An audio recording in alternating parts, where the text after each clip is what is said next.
Baik, perkenalkan nama saya Rika Syakira. Saya kelas 12 IPA 2 SMA Negeri 4 Medan, tahun ajaran 2024 dan 2025. Nah, pada saat ini, di video kali ini, saya diberi tugas oleh Bu Nuria untuk membacakan teks cerita sejarah yang saya pilih, yaitu cerita teks sejarah Malin Kundang dari Sumatera Barat. Sebelum kita masuk ke dalam teks ceritanya, saya akan menjelaskan tentang arti dan definisi dari teks cerita sejarah yang telah saya presentasikan di kelas. Teks cerita sejarah adalah teks cerita yang menjelaskan masa lalu secara rinci. Nah, teks cerita sejarah ini biasanya fiksi dan memiliki barang bukti yang ada di dunia ini. Contohnya seperti Malin Kundang tadi, ada batunya. Dibuatlah menjadi dongeng dan jadilah teks cerita sejarah. Nah, mari kita masuk ke dalam teks cerita sejarah Malin Kundang. Let's go.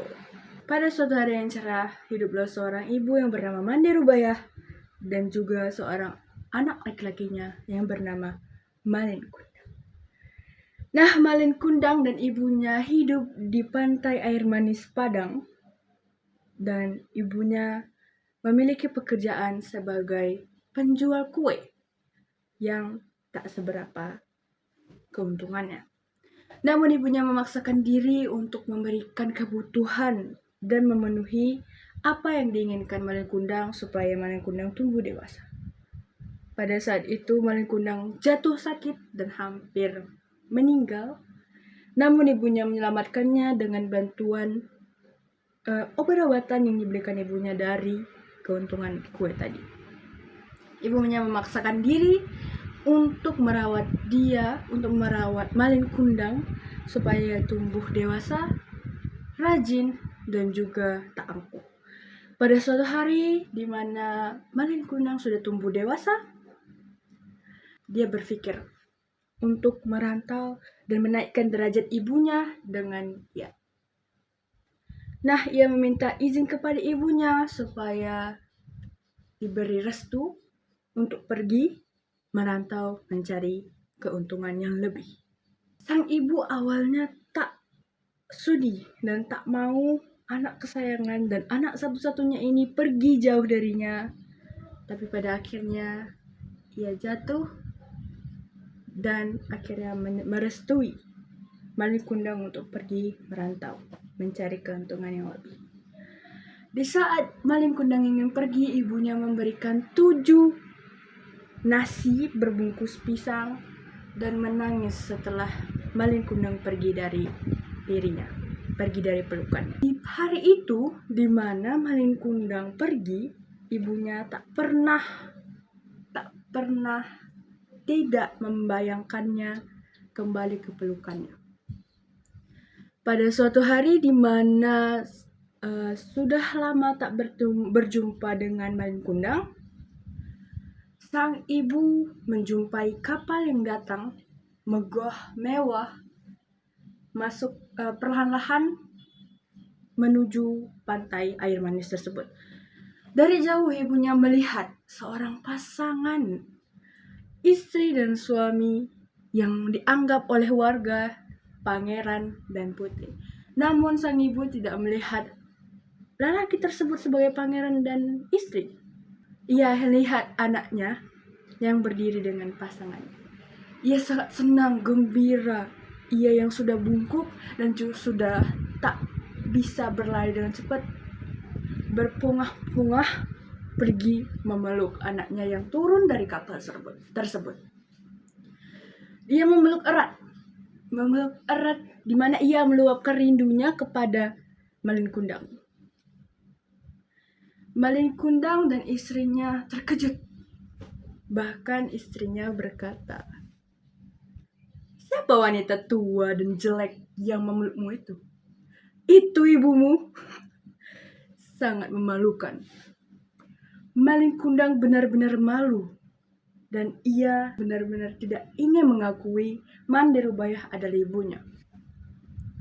Bagaimanapun, istrinya tidak boleh tahu bahwa Mande Rubayah adalah ibu kandungnya sendiri. Malin Kundang dengan kasarnya mendorong Manderubaya sampai ia terkapar di pasir. Warga tersebut sampai terkejut melihat pangeran yang mereka lihat megah, mewah, dermawan yang mereka pikirkan tersebut mendorong seorang wanita tua yang bungkuk. Di saat itu Manderubaya pingsan, dan di saat dia telah terbangun, kapal Malin Kundang dengan istrinya telah pergi jauh meninggalkan pantai air manis. Manderubaya menadahkan tangan seraya berdoa kepada Tuhan. Ya Tuhan, jika benar dia bukan anakku, aku maafkan perbuatannya. Namun jika benar dia anakku bernama Malin Kundang, aku mohon keadilan-Mu ya Tuhan, aku mohon. Doa tersebut terkabulkan seketika mungkin.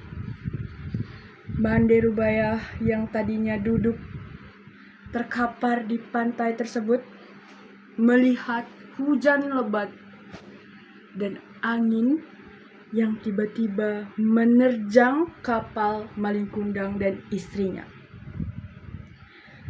Manderubaya terpongah-pongah pergi kembali ke rumahnya, dan di saat badai telah reda, ia melihat kapal Malin Kundang telah menjadi batu, dan terlihat sesosok tubuh manusia yang menjadi batu di pinggir pantai air manis.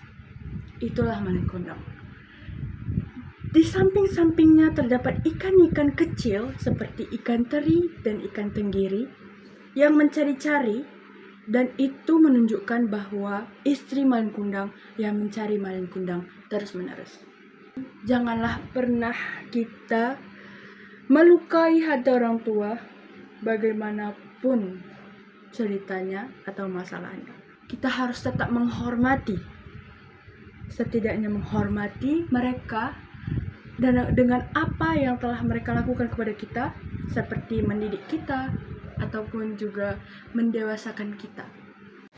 Baiklah, selesainya cerita teks sejarah kita Malin Kundang pada saat kali ini.